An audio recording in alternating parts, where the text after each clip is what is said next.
రాష్ట్ర ప్రజలందరికీ నా నమస్కారాలు. ఈరోజు రాజధాని విషయం ఏం జరుగుతూ ఉందో మీకు చెప్పడానికి మళ్ళీ రెండోసారి నేను టెలికాల్ తీసుకున్నాను. మొన్నే నా ఆవేదన, నా బాధ, భవిష్యత్తులో జరగబోయే నష్టాల గురించి మీ అందరికీ చెప్పాను. అయితే 2014లో ఇదే మాదిరిగా విభజన వచ్చినప్పుడు ఒక వారం రోజులు అనేక సబ్జెక్ట్స్ మీద జరిగే నష్టాన్ని గురించి ఆ రోజు కూడా నేను ప్రజల్లో చైతన్యం తీసుకొచ్చాను. ఈరోజు కూడా రాష్ట్ర ప్రజలందరికీ విజ్ఞప్తి చేస్తున్నాం. ముఖ్యంగా యువత, వాళ్ళ భవిష్యత్తు, 5 కోట్ల ప్రజల భవిష్యత్తు. ఈరోజు 5 సంవత్సరాలు ఓటేశారని 5 సంవత్సరాల భవిష్యత్తుని నాశనం చేసే అధికారం ఎవరికీ లేదు. ఆ విషయం వైఎస్ఆర్ కాంగ్రెస్ పార్టీ అర్థం చేసుకోవాల్సిన అవసరం ఉంది.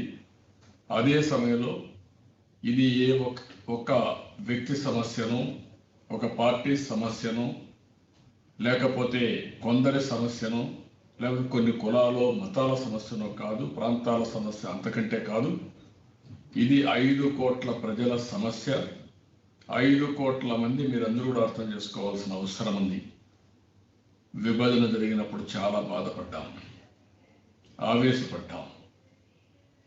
అందరూ కూడా మనం ఏమైపోతాం, ఏం జరుగుతుంది, మళ్ళీ మనం కోలుకోగలుగుతామనే బాధపడుతూ ఆ రోజు ప్రజల యొక్క మనో నిబ్బరాన్ని కూడా కోల్పోయే పరిస్థితి. జరిగిన విధానం పైన ఆ రోజు ప్రజలందరూ స్పందించి కాంగ్రెస్ పార్టీకి ఏ విధంగా ఎలక్షన్లో బుద్ధి చెప్పారో ఒకసారి మనందరం గుర్తుపెట్టుకోవాల్సిన అవసరం ఉంది. అదే సమయంలో ఆ రోజు 16,000 కోట్ల రూపాయలు లోటు బడ్జెట్. ఇంకొక పక్క 24 జిల్లాలు, 23 జిల్లాలుండే రాష్ట్రాన్ని ఆ రోజు 13 జిల్లాలతో రాష్ట్రం, ఆంధ్రప్రదేశ్ రాష్ట్రం ఏర్పడింది. ఇంకొక పక్క రాజధాని కూడా లేని పరిస్థితి. అభివృద్ధి చెందిన హైదరాబాద్ను వదిలిపెట్టి కొత్త రాజధాని ఏర్పాటు చేసుకోవాలంటే మనం చేసుకోగలుగుతామా అని అందరూ ఆలోచించే పరిస్థితి. ఆ సమయంలో మనం అందరం కూడా ప్రయత్నం చేశాం. మీ అందరి ఆశీస్సులతో మనం రాజధానిని ఏ విధంగా చేయాలో చేసుకుంటూ ముందుకు పోయాం. అయితే ఇక్కడ ఎన్నికల ముందు కానీ, ఎలక్షన్ మేనిఫెస్టోలో కానీ, అదే మాదిరిగా అమరావతి రాజధాని ఉంటుంది అని అసెంబ్లీలో మనం అనౌన్స్ చేసినప్పుడు కానీ జగన్మోహన్ రెడ్డి, వైఎస్ఆర్ కాంగ్రెస్ పార్టీ ప్రవర్తించిన తీరు, నేను ఒకటే చెప్తున్నాను. ఎన్నికల ముందు మీరేం చెప్పారు, ఎన్నికలు అయిన తర్వాత మీరేం చేశారు? ఎన్నికల ముందు మీరు చెప్పకుండా ప్రజల్ని మభ్యపెట్టే విధంగా మాట్లాడి, ఎన్నికలు అయిన తర్వాత మా ఇష్ట ప్రకారం 3 రాజధానులు చేస్తాం, ఇష్టానుసారంగా ప్రవర్తిస్తామని ధోరణి మంచిది కాదు. ఈ అధికారం మీకు లేదు. అందుకే నేను అడుగుతున్నాను, మీరు చెప్పిన విషయాలన్నీ చెప్తాను.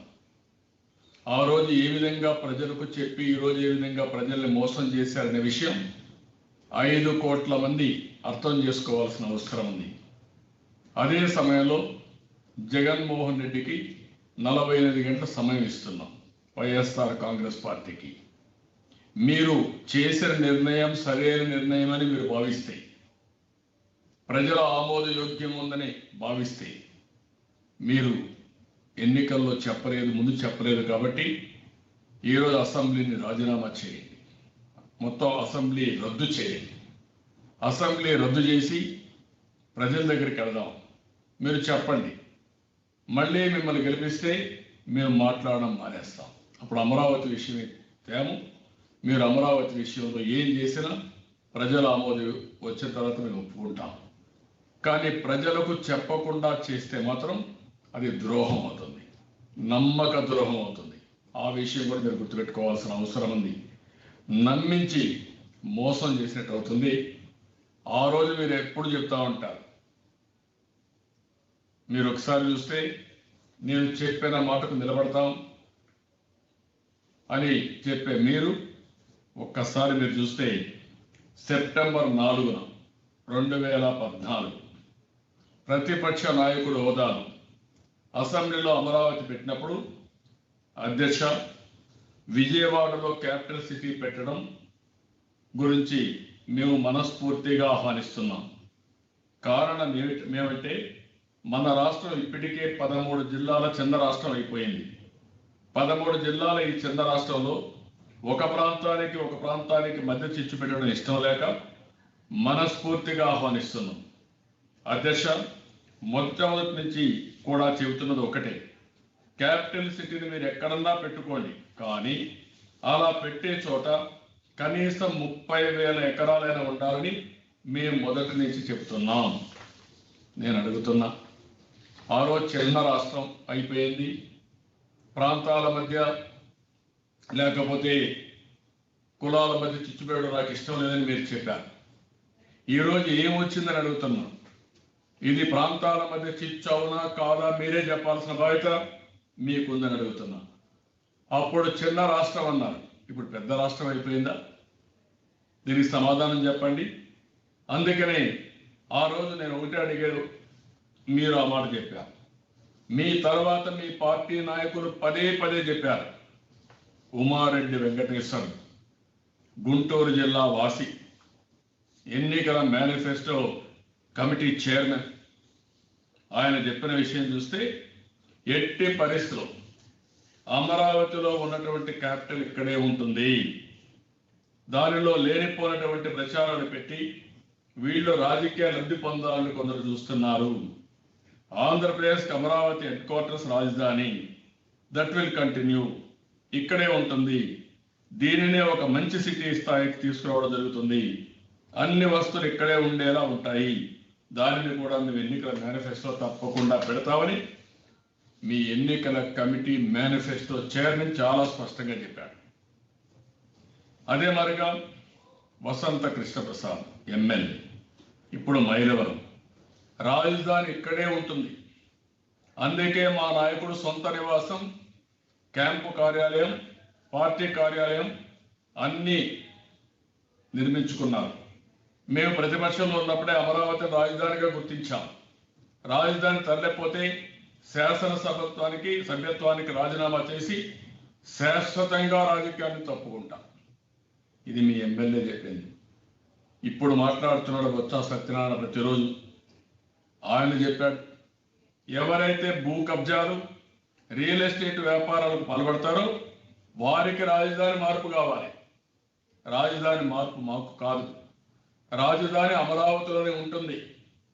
ఎవరికి చెప్పింది? బొత్స సత్యనారాయణ, ఇప్పుడు కన్సర్న్ మినిస్టర్. నేను అడుగుతున్న భూ కబ్జాలు ఎవరికి కావాలి? విశాఖపట్నంలో భూదందాలు చేయాలనుకున్నారా మీరు? ధర్మాన ప్రసాదరావు 13/11/2014 గుంటూరు జిల్లాలో రాజధాని ఏర్పాటును మేము స్వాగతిస్తున్నాం. రాజధాని వైసీపీ అడ్డుకుంటుంది అనడంలో వాస్తవం లేదు. అప్పుడు స్వాగతించారు, ఇప్పుడు వ్యతిరేకిస్తారు. కారణం ఏంటి చెప్పాలి.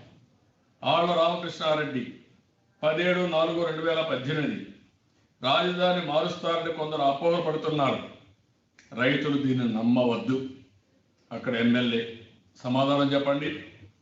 పెద్దిరెడ్డి రామచంద్రారెడ్డి 16/12/2018 వైసీపీ అధికారంలోకి వస్తే అమరావతి రాజధాని మరో ప్రాంతానికి తరలించాం, అక్కడే పూర్తి స్థాయిలో అభివృద్ధి చేస్తాం.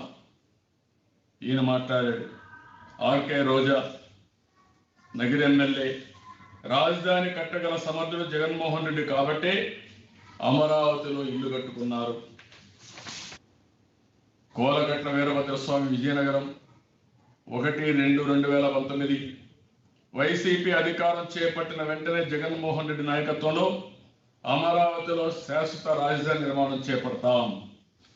ఇది మీరు ఆ రోజు చెప్పింది. నేను అడుగుతున్నా ఇప్పుడు మిమ్మల్ని అందరినీ, ఆ రోజు మీరు చెప్పారా లేదా? ఆ రోజు మీరు ఎప్పుడు మాట్లాడుతూ ఉంటారు, మా మేనిఫెస్టో ఒక బైబిల్, ఒక భగవద్గీత, ఒక ఖురాన్. మీ బైబిల్లో చెప్పలేదు, ఎందుకు చెప్పలేదు? మీ మేనిఫెస్టోని అక్షరాలు ప్రతి ఒక్కటి మేమేమి చెప్పామో అవి చేస్తామని చెప్పారే. మీరు చెప్పండి ఏ విధంగా ఈరోజు చేస్తారని అడుగుతున్నా. నేను సమాధానం చెప్పమని నిలదీస్తున్నా. ఇది మీ సొంత విషయం కాదు. 5 కోట్ల ప్రజల సమస్య, భావితరాల భవిష్యత్తుకు సంబంధించిన విషయం. ఇప్పటికే తెలుగువారు ఆంధ్రప్రదేశ్లో దగాగా పడ్డారు, చాలా నష్టపోయారు. ఇప్పుడు ఇష్టానుసారంగా నేను మారుస్తాను, నా ఇష్టం అంటే మీ ఇష్టం కాదు. ఇది ప్రజా వ్యతిరేకం. రాబోయే రోజుల్లో ప్రజలకు మీరు ద్రోహం చేస్తున్నారు, వెన్నుపోటు పొడిచారు. ఆ విషయం మీరు గుర్తుపెట్టుకోవాల్సిన అవసరం ఉంది. కాదు, మీకు నమ్మకం ఉంది, అసెంబ్లీ రద్దు చేయండి, ఎన్నికలకు వెళ్ళండి, ఎన్నికల్లో మీరు గెలవండి, మేము మాట్లాడం. లేకపోతే మీకు మార్చే హక్కు మీకు లేదని మరొకసారి హెచ్చరిస్తున్నా. అందుకే 48 గంటల సమయం ఇస్తున్నాం. ఈ ఒక్క విషయమే కాదు, రాష్ట్రంలో ప్రజలందరూ ఆలోచించాల్సిన అవసరం ఉంది. మీరు ఎంత నష్టపోతారు, ఎంత ఇబ్బంది పడతారు, భావితరాల భవిష్యత్తు ఎంత ప్రశ్నార్థకం అవుతుంది అనే విషయాలు కంటిన్యూగా నేను ఒక 5-6 రోజులు చెప్తాను. మీరు కూడా ఆలోచించండి. భాగస్వాములు కమ్మని కోరుతున్నా. ఇది నా ఒక్కడి సమస్య కాదు, ఒక్క రైతుల సమస్య కాదు, జేఏసీ సమస్య కాదు, రాజకీయ పార్టీల సమస్య అంతకంటే కాదు.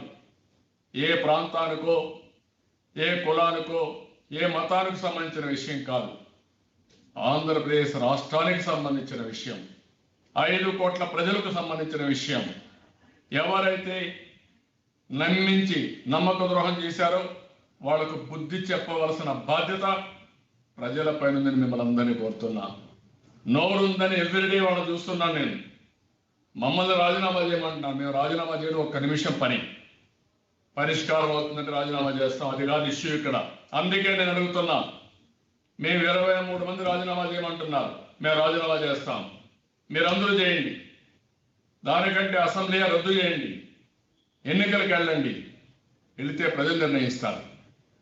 అప్పుడు మమ్మల్ని వద్దనుకుంటే చీకొడితే శిరసా వహిస్తాం. మీకు మ్యాండేట్ ఇస్తే మీరు పెట్టండి. కానీ మీ ఇష్ట ప్రకారం ఎదురుదాడి చేస్తూ ఇష్టానుసారంగా మాట్లాడడం, నోటికొచ్చే నోరు బారేసుకోవడం కరెక్ట్ కాదు. అందుకే 48 గంటలకు టైం ఇస్తున్నాం. మీరు ఆలోచించండి. 48 అవర్స్లో మీరు చెప్పాల్సిన బాధ్యత మీ పార్టీ పైన ఉంది. కాదు, ఎన్నికల ముందు మేము చెప్పామంటే ఎక్కడ చెప్పారో చెప్పమని నిలదీస్తున్నాం. చెప్పండి. ఈరోజు చేయడం నమ్మక ద్రోహం అవునా కాదా అని అడుగుతున్నాను. ఇది వెన్నుపోటు అవునా కాదా అని అడుగుతున్నాను. 5 కోట్ల ప్రజలకు మీరు వెన్నుపోటు కూడా వస్తారా? ఇష్టానుసారంగా చేస్తారా? తప్పుడు ప్రచారాలు చేస్తారా? మీరు ఇది మంచి పద్ధతి కాదని హెచ్చరిస్తున్నా. అందుకని దీన్ని ప్రారంభించాను. ఈరోజు నేను ఒకటి అడిగాను, మళ్ళా 48 అవర్స్ తర్వాత నేను ప్రెస్ కాన్ఫరెన్స్ పెడతా, ప్రజలకు మళ్ళా చెప్తా. ఏం చేయాలో కంటిన్యూగా చెప్పి ఈ రాష్ట్రానికి జరగబోయే అన్యాయాన్ని ఒక బాధ్యత కలిగిన రాజకీయ నాయకుడిగా నా బాధ్యతను నిర్వహిస్తా. ప్రజలు మీరు కూడా ఆలోచించుకోవాల్సిన అవసరం ఉంది. ఇది ఒక్క విషయం మిమ్మల్ని అందరినీ కోరుతున్న ప్రజానీకాన్ని, మీరు ఏమరపాటు మీరు ఉంటే తీవ్రమైన నష్టపోతారు. ఇప్పుడుండే మీకే కాదు, మీకు పుట్టబోయే పిల్లలకు కూడా భవిష్యత్తు నాశనం అవుతుంది. ఆ విషయం మీరు గుర్తుపెట్టుకోండి. భావి తరాల భవిష్యత్తు కూడా నాశనం చేసే పరిస్థితికి వస్తున్నారు. ఇది మంచిది కాదు. ఎవరండి మీకు ఆదర్శం? సౌత్ ఆఫ్రికా మీకు ఆదర్శమా?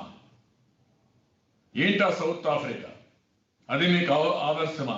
నేను అడుగుతున్నానండి, దానికి సమాధానం చెప్పమంటున్నా. ఈరోజు మీరు ఒకసారి చూస్తే వాళ్ళ పార్టీలో ఒక నాయకుడు మాట్లాడుతూ వీళ్ళ యొక్క ఇది మాట్లాడుతూ ఉంటే చూస్తే ఎంత ఎండగట్టే పరిస్థితికి వచ్చారంటే ఈ విషయం వీళ్ళు గుర్తుపెట్టుకోవాలి.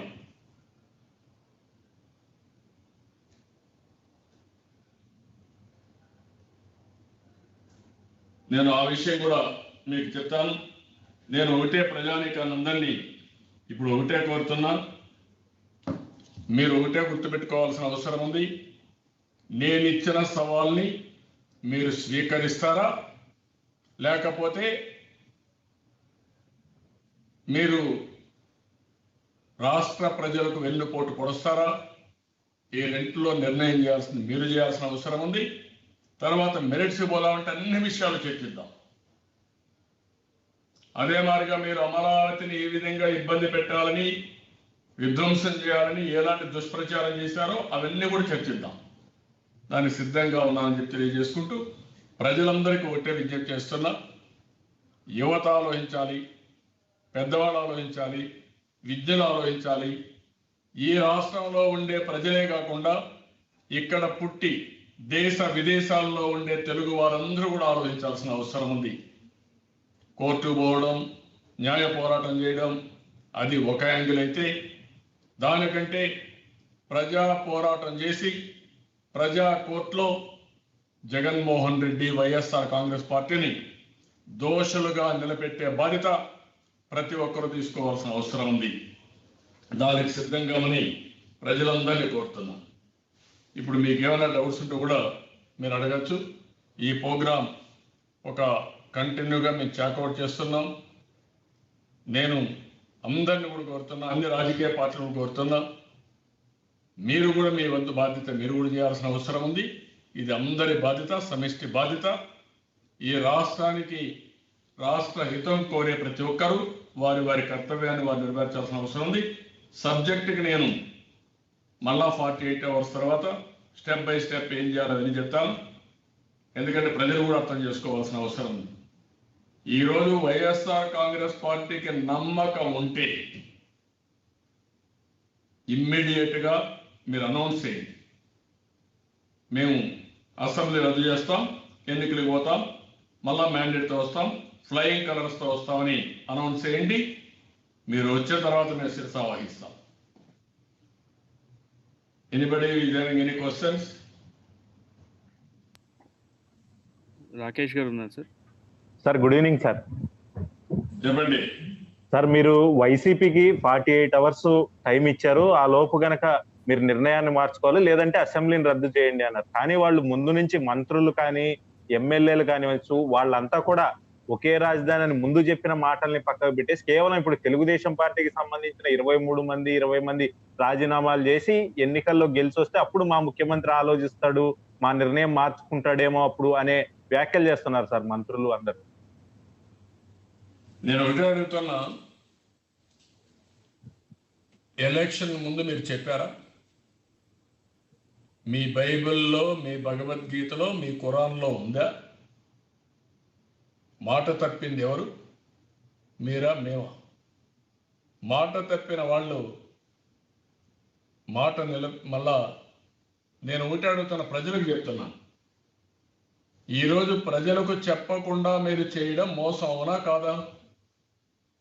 ఇది ప్రజా విషయమా, మీ సొంత విషయమా? ఇది ప్రజలకు సంబంధించిన విషయమైతే ప్రజల్లో చర్చ చేద్దాం. ప్రజలు ఆమోదిస్తే మాకు అబ్జెక్షన్ లేదు. ప్రజలు ఆమోదించకుండా మీరు ఆ రోజు ఎన్నికల్లో గెలిచామని ప్రజల్ని దొంగ దెబ్బతీయడం ఎంతవరకు న్యాయం? మేము రెడీగా ఉన్నాం, కానీ మాతో సమస్య పరిష్కారం కావడంగా ద్రోహం చేసింది మీరు, వెన్నుపోటు పొడిచింది మీరు, ప్రజల్ని మోసం చేసింది మీరు. మీరు రాజీనామా చేసి అసెంబ్లీ డిజాల్వ్ చేయండి, మేము కూడా వస్తాం ఎన్నికలకు. ప్రజలు నిర్ణయిస్తే దాన్ని ఆమోదిస్తాం. లేకపోతే మీ ఇష్ట ప్రకారం ఇట్లే మహాడర కాంగ్రెస్ పార్టీ కూడా అప్పట్లో ఎదురుదాడి చేశారు. ఏమైంది? అదే అవుతుంది రేపు మీ పార్టీ గతి. ఆ విషయం మీరు గుర్తుపెట్టుకోండి. ఒక వ్యక్తి కాదు, ఇక్కడ పార్టీ గతి అదే అవుతుంది.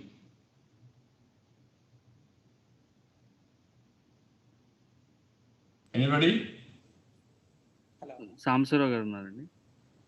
సాంబశివరావు గారు సార్, ఇప్పుడు వైఎస్ఆర్సీపీ వాళ్ళు 3 రాజధానులు అనే విషయంలో అడిగిన ప్రతిసారి ఒక మాట చెప్తున్నారు సార్.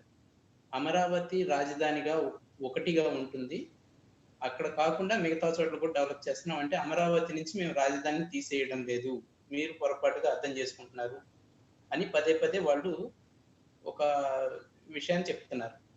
మూడు రాజధానుల్లో ఒక రాజధాని అమరావతి ఉంది కదా, రైతులకు ఎక్కడ అన్యాయం జరిగింది అని చెప్పి ఒక వాదన తీసుకొస్తున్నారు వాళ్ళు. దాని మీద మీరు స్పందించండి సార్. ఈరోజు వీళ్ళ పార్టీ నాయకుడు ఒక అతను ఒకటి పెట్టారు, ఒక టెస్టిమోనియల్ చదువుతున్నా మీకు అందరికీ, మీకు ఒక ఐడియా ఉండాలి. ఇలాంటి టెస్టిమోనియల్స్ రావాలి, ప్రజలు స్పందించాలి. హాయ్, ప్రొఫెసర్ నాగేశ్వరరావు గారు. Myself doctor Krishna Reddy Y N, MD internal medicine from west Godavari, Dwaraka, Tirumala. Sir, I have great opinion on your political analysis. I myself a great follower of Jagan since 10 years. But his 1 year governance made me to think why I voted to Jagan because of all stupid, illogical, manic and monopoly decisions. So I do not have any platform to express my grief and realistic ground realities in the village level. His decision on 3 capitals is the biggest mistake, and he is going to lose his power, and he cannot even think that he will regain power in the near future. I do not support this. I am pretty sure that 75% of public is against the 3 capitals, and if any leader wants to inspire from any country why he has chosen a poverty nation Africa, he cannot realize other country with great development other than Africa. I do not mind if some of you might be disturbed with my idea, in fact that he does not have brain in running the welfare schemes. Distribution money to public is not a big thing. A layman can run government.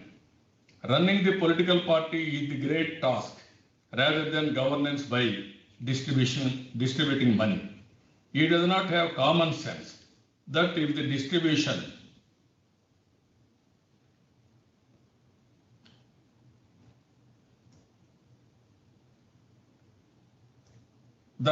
distribution of money to public, they won't vote him, as we have witnessed 2019 elections for Pasupu Kunkam. Finally, I can say Kiran Kumar Reddy administration is far better than monopoly Jagan. At least he continues the policies of earlier governments. As I am Dr. Jagan's decisions are foolish in health sector. He has to make insurance to all public rather than free. All these schemes, whatever he proposed, are baseless and literally that does not benefit public on long term. He has to teach how to catch fishes, not by distributing fishes. My advice as a Dr. Jagananna, if you do not have control on your manic decisions and caste-based politics by distributing money, you will become zero, and you do not do the thing. At least follow the footsteps of Y.S. Rajashekhar Reddy Garu, you can exceed. I am sure if you continue to run the same way, same free governance, you are going to lose all the 15 assembly constituencies, including 2 SC segments in West Godavari. Goodbye. Thank you, Professor Nageswara Garu, for expressing my good ground realities about Jagan Anna 1 year administration. Who is he? Is not a Telugu party? Your own party? You answer for this? Now I am asking, can he abolish assembly or not? Jagan Mohan Reddy ki ఏ మాత్రం realisation ఉన్నా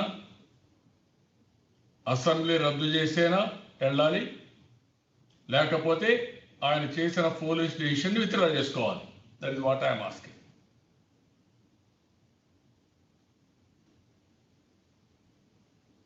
anybody?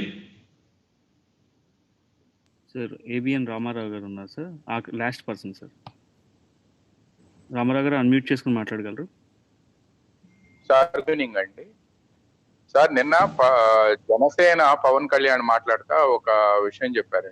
Chandrababu అధికారంలో ఉన్నప్పుడు ఆయన సరైన చట్టం చేయకపోవటం వల్లనే ఈ రోజు రాజధాని మార్చడానికి జగన్ కి అవకాశం ఏర్పడింది.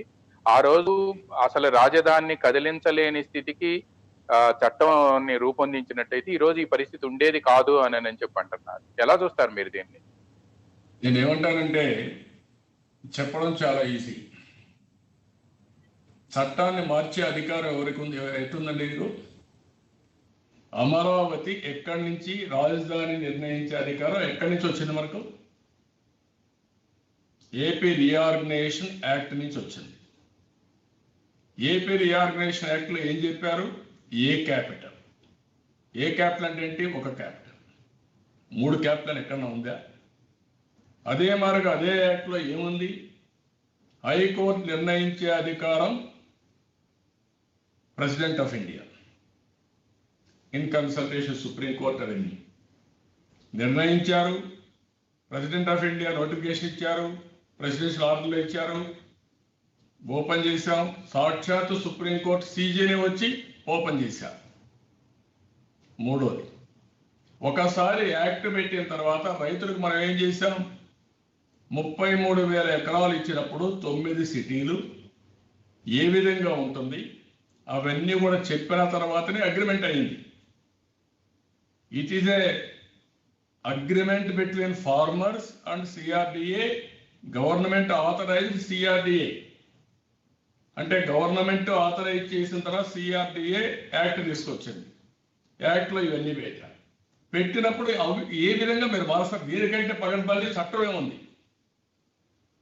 మీకు అధికారం లేని దాంట్లో ఇన్వాల్వ్ అయ్యి ఈరోజు చట్టాన్ని మీరు మార్చి తప్పుడు పనులు చేస్తూ ఇప్పటికీ 60-70 సార్లు కోర్టు కూడా మీకు ముట్టికాయలు వేసినా ఇంకా కూడా మీకు రియలైజేషన్ రాకుండా మీ ఇష్ట ప్రకారం ప్రవర్తిస్తూ ఉంటే ఇది పిచ్చి తుగ్లక్ అవునా కాదా అని అడుగుతుంది. పిచ్చి తుగ్లకు పిచ్చి బట్టి పడితే ఇవన్నీ చేసి ఎవరేం చేస్తారు? ఇంకా నేను ఒకటే అడుగుతున్న రాష్ట్ర ప్రజానీకాన్ని, మీరు ఆలోచించండి. నాకు రాజకీయం ముఖ్యం కాదు, లేకుంటే అధికారం ముఖ్యం కాదు, ఇంకోటి కాదు. మీకు నష్టమా అవునా కాదా? మిమ్మల్ని మోసం చేశాడా లేదా? అది తేలాల్సిన అవసరం ఉంది ఈరోజు. మీరు ఇవ్వండి. ఆయన మీద మీకు నమ్మకం ఉంటే, ఆయన 3 రాజధానుల వలన అభివృద్ధి అవుతుంటే నాకేం బాధలేదు. ఆ మాట చెప్పకుండా చేయడం ప్రజల్ని మోసం చేయడం. ప్రజలు చెప్పాలి, ప్రజలు ఆలోచించాలి. ఎక్కడ రాజధాని కావాలి వాళ్ళు నిర్ణయిస్తారా, మీరు నిర్ణయిస్తారా? మీకేం అధికారం ఉంది? వాళ్ళ భవిష్యత్తుని దెబ్బతీసే అధికారం మీకెక్కడ ఉంది? వాళ్ళు ఇబ్బంది పెట్టే అధికారం మీకెక్కడ ఉందండి? ఎక్కడ వాళ్ళు ఎక్కడికో వచ్చి పోవాలంటే ఎట్టవుతుందండి ఇవన్నీ? అందుకే నేను చెప్పాను, ఈ విషయం చాలా చర్చ జరగాల్సిన అవసరం ఉంది. ఇప్పటికే నష్టపోయాం, దగాగా పడ్డాం, ఇంకా కూడా ఫర్దర్గా నష్టపోవడం మంచిది కాదు. శారీరకంగా, ఆర్థికంగా, మానసికంగా ఇప్పటికే తెలుగు జాతికి చాలా అన్యాయం జరిగింది. ఆంధ్రప్రదేశ్లో చాలా అన్యాయం జరిగింది. మళ్ళీ ఇంకా జరగడానికి వీలు లేదు. మాట్లాడితే రాజధానిలో 3 పెడితే అభివృద్ధి అవుతుందంటే అభివృద్ధి అంటే ఏంటో కూడా డిస్కస్ చేయాలి. ఏది అభివృద్ధి, ఎట్లా అభివృద్ధి అవుతుంది, ఇవన్నీ కూడా చర్చ చేయాల్సిన అవసరం ఉంది. అందుకే నేను అడుగుతున్నా, జగన్మోహన్ రెడ్డి చాలా నమ్మకం ఉంది ప్రజల్ని మోసం చేయడంలో. మీరు ఫస్ట్ రాజీనామా చేయండి, అసెంబ్లీ డిజాల్వ్ చేయండి, ఎన్నికలకు వెళ్ళండి. మీకు ఓట్లు వేసారా? నేనేం మాట్లాడను. ప్రజలందరూ ఆమోదిస్తే నాకెందుకంటే బాధ? పిల్లల భవిష్యత్తు బాగుంటుంది, నేను ఎందుకు బాధపడాలి? మోసం చేసేవాళ్ళు మీకు కావాలంటే నాకేం బాధ లేదు. కానీ చర్చ జరగాలి. మళ్ళీ మీరు చేసిన మోసం ఏదైతే ఉందో అది ప్రజల్లో తీసుకుపోవాలి. ప్రజలు ఆమోదిస్తే వెళ్ళండి, నాకు ఏ అబ్జెక్షన్ లేదు. కానీ నేను చేయకపోతే నేను కూడా నా డ్యూటీ ఫెయిల్ అయిన వాడిని అవుతాను.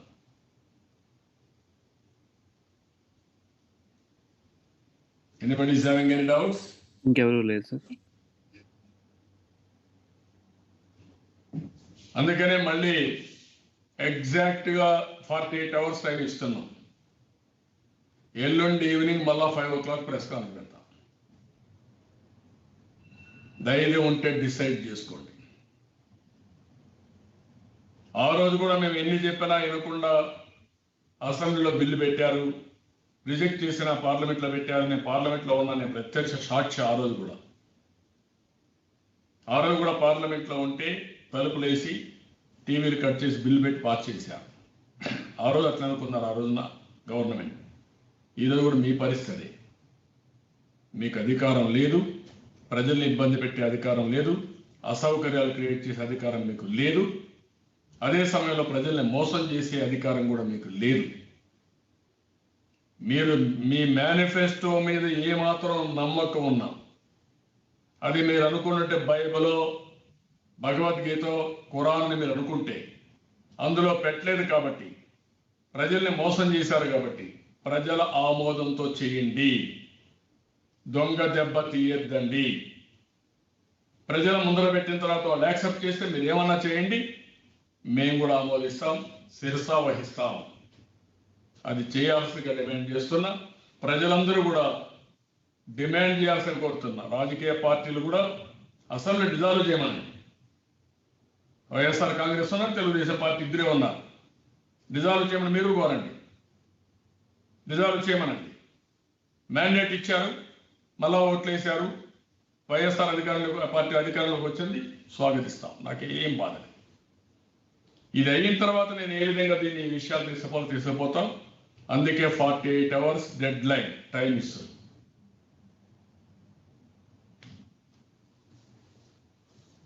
ఓకే, ప్రజల తరపున మీరు ఏమైనా అడగాలంటే అడగండి. వాళ్ళు అడగలేరు కాబట్టి అవసరమైతే దీన్ని ఒకరోజు ప్రజలు కూడా పెడతాం. ఒక 2-3 టెలికాన్ఫరెన్స్ పెట్టి, జూమ్ కాన్ఫరెన్స్ పెట్టి, ఎవరైనా వచ్చారో అలాంటి క్వశ్చన్స్ వాళ్ళు కూడా అడిగిస్తారు, వాళ్ళు కూడా సమాధానం చెప్తారు.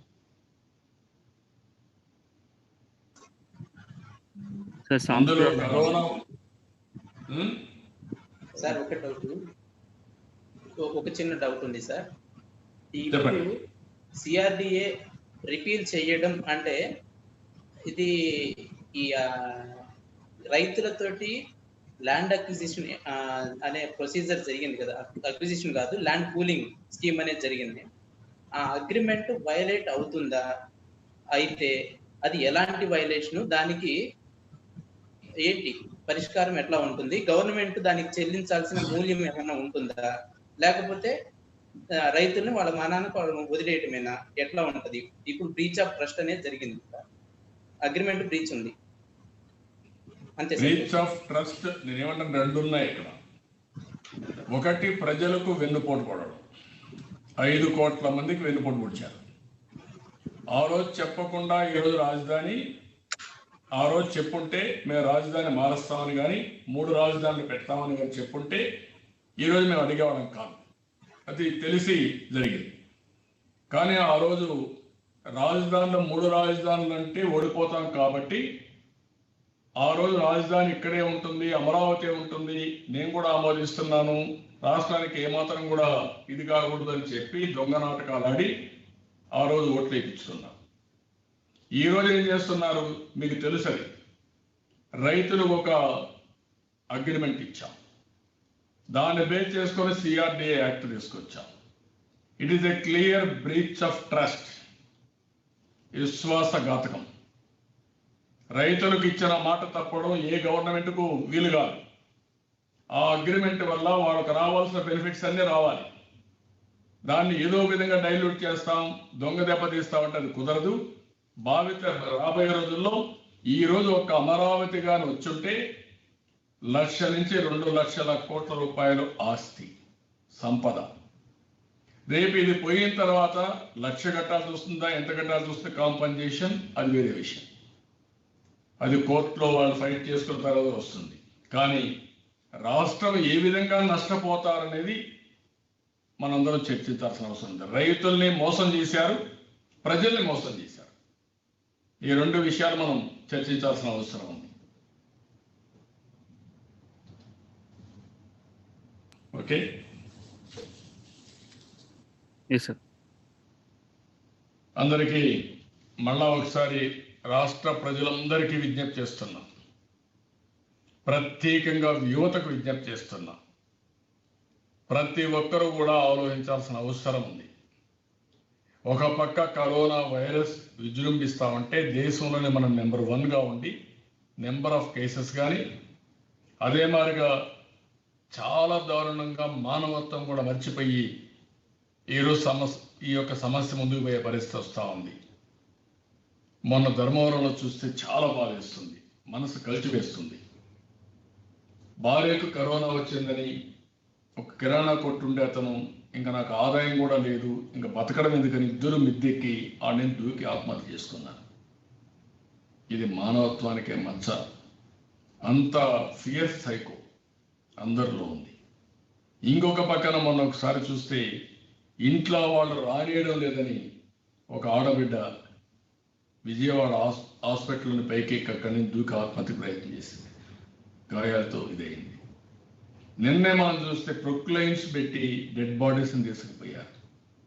ఇంకొక పక్క డస్ట్ ఏదైతే మనం చెత్తలతో తీసుకుపోయే ఒక వెహికల్లో కరోనా బాధితుల్ని తరలించే పరిస్థితికి వచ్చారు.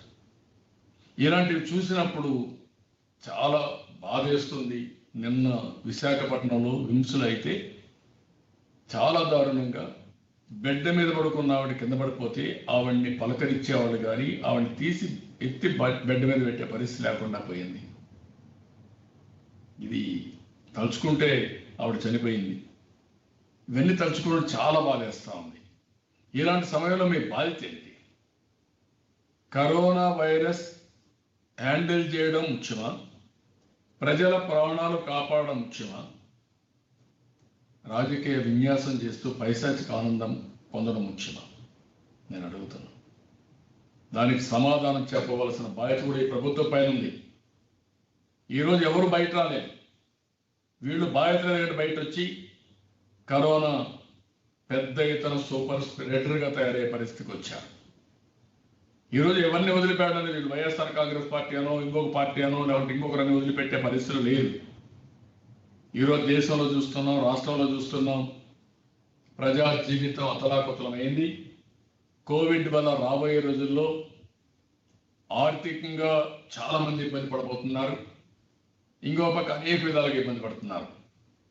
ఏం జరుగుతుందో తెలియని సందిగ్ధంలో ఉంటే ఇలాంటి సమయంలో రాజధాని విషయంలో మార్పు తీసుకొచ్చి 3 రాజధానుల్ని పెట్టడం అనేది చాలా బాధాకరం. దీన్ని నేను చాలా తీవ్రంగా ఖండిస్తున్నా. అందుకే మళ్ళా డిమాండ్ చేస్తున్నా, 3 రాజధానుల పైన మీరు చెప్పలేదు కాబట్టి అసెంబ్లీ డిజాల్వ్ చేయండి, ఎన్నికలకు వెళ్ళండి, ప్రజలు నిర్ణయిస్తే మేము శిరసా వహిస్తాం, లేకపోతే మీరు పెట్టే అధికారం మీకు లేదని మరొక్కసారి హెచ్చరిస్తున్నాం. థ్యాంక్ యూ అన్న.